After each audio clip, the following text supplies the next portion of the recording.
Que Deus abençoe a sua vida, o seu dia. Olha, nós estamos no segundo dia da nossa série, a série Mulheres na Bíblia.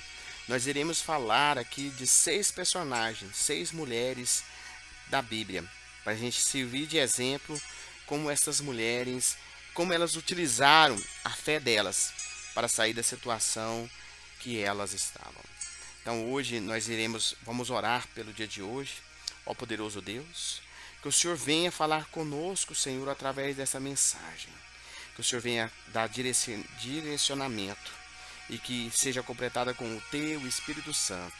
Ó Deus, nós pedimos em nome de Jesus. Amém. E graças a Deus por isso.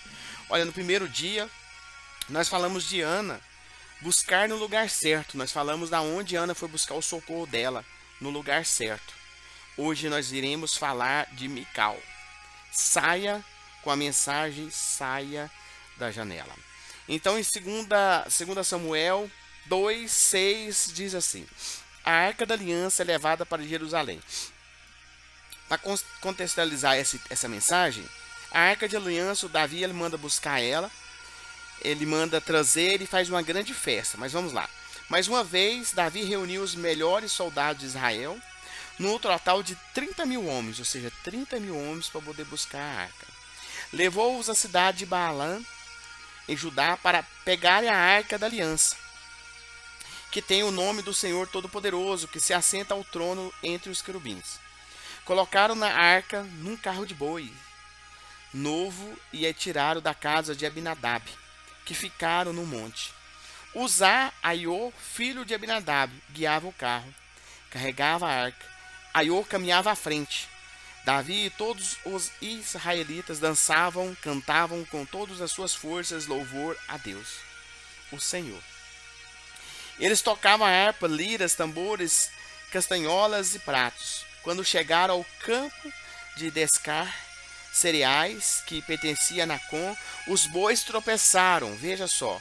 Então Uzá estendeu a mão, segurou a arca de aliança, e o Senhor Deus ficou irado com Uzá, pela falta de respeito, e o matou. Uzá morreu ali ao lado da arca. Davi ficou furioso porque o Senhor na sua ira havia castigado Uzá. Assim até hoje aquele lugar é chamado de Pé de Uzá. Veja só, Davi manda buscar a arca. A arca, para vocês entenderem, a simbologia aqui é onde ela estava a presença de Deus. Quem poderia fazer isso era só os levitas, tocar nela. Então veja que Uzá tocou e ele morreu. Então veja só o que Davi faz. 2 Samuel 6:9 em diante. Então Davi ficou com medo de Deus e disse: e agora? Como é que eu poderei levar comigo a arca da aliança? Assim Davi resolveu não levar a arca para sua cidade de Jerusalém. Em vez disso, ele mudou a direção e levou para a casa de Obed-edom, que era da cidade de Gate. A arca da aliança ficou ali 3 meses e o Senhor abençoou Obed-edom e a sua família. Olha só, a arca da aliança por acaso foi cair na casa de Obed-edom. Ou seja, a presença de Deus foi para a casa de Obed-edom e abençoou ele ali durante os 3 meses, ele e a sua família. Já fica uma lição para nós, onde Deus está. Quando você chama a Deus, quando Deus está na sua casa, na sua vida, a sua vida será abençoada. Veja só. O rei Davi soube que, por causa da arca, o Senhor havia abençoado a família de Obed-edom e tudo o que ele tinha. Então tirou a arca da casa de Obed-edom e, com uma grande festa, a levou para a cidade de Davi.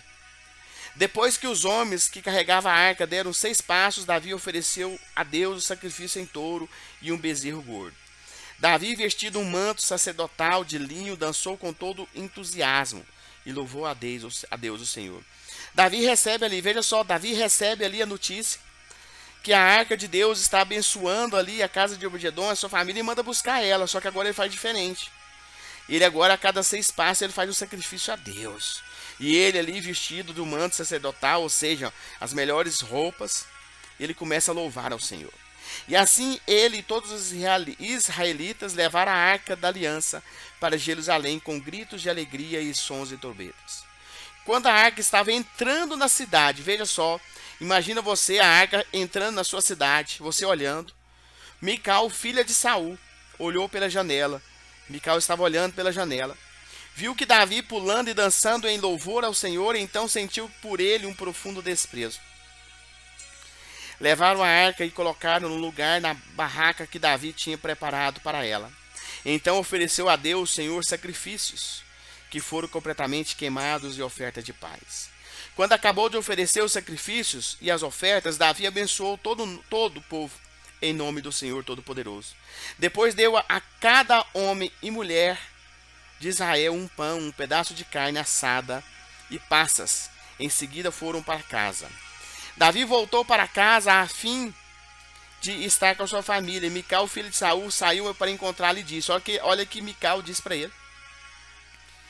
Que bela figura fez hoje, hein, rei de Israel.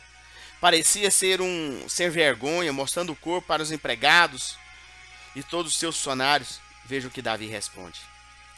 Eu estava dançando em louvor ao Senhor, que preferiu me escolher em vez de escolher seu pai e os descendentes dele, e me fez lhe dar a Israel, o seu povo, pois eu continuamente dançar com louvor ao Senhor. Eu me humilharei ainda mais diante dele. Você pode pensar que não sou nada, mas aquelas moças com quem você falou vão me dar muito valor. E Mical, filha de Saul, nunca teve filho. Veja só, Mical nunca teve filho, ela não quis participar da festa. Veja, Mical era filha de Saul e foi a primeira esposa de Davi. Ela amava Davi.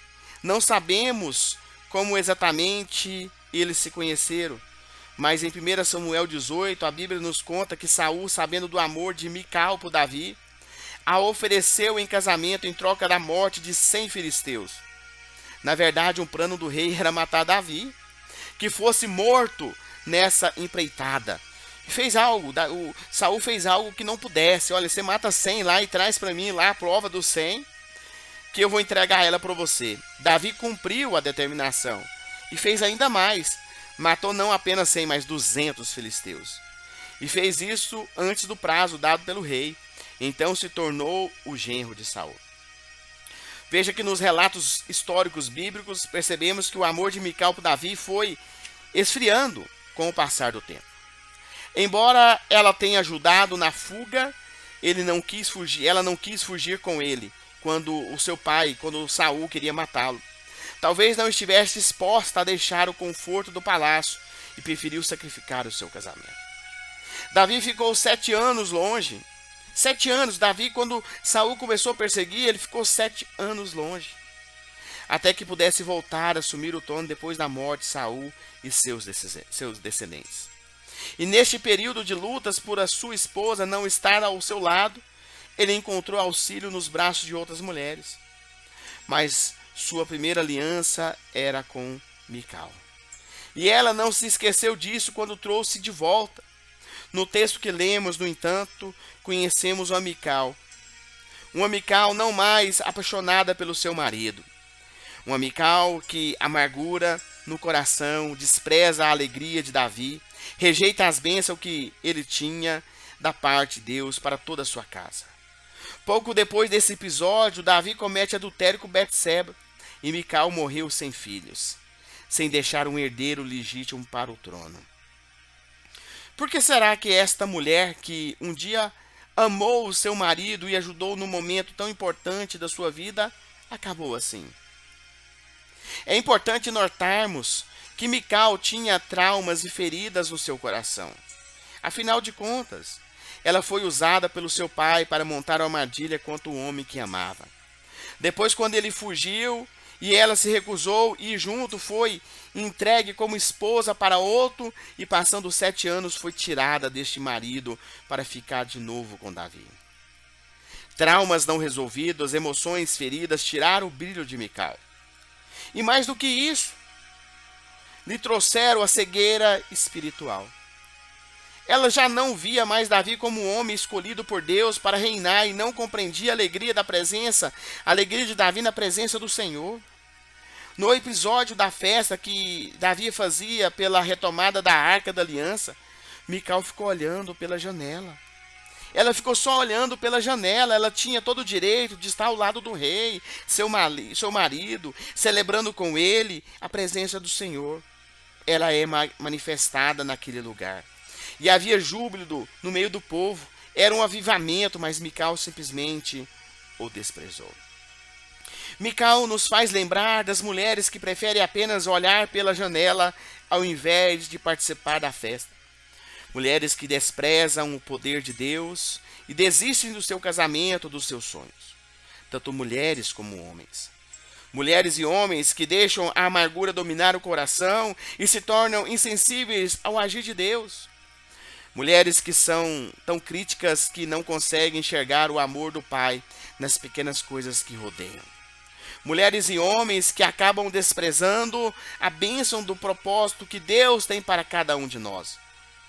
Por causa disso, morreram, estéreis, sem colher frutos, flores de uma vida bem-sucedida que prometia para aqueles que são plantados junto às correntes de águas que o próprio Deus disse, nos Salmos 1 e Jeremias 17.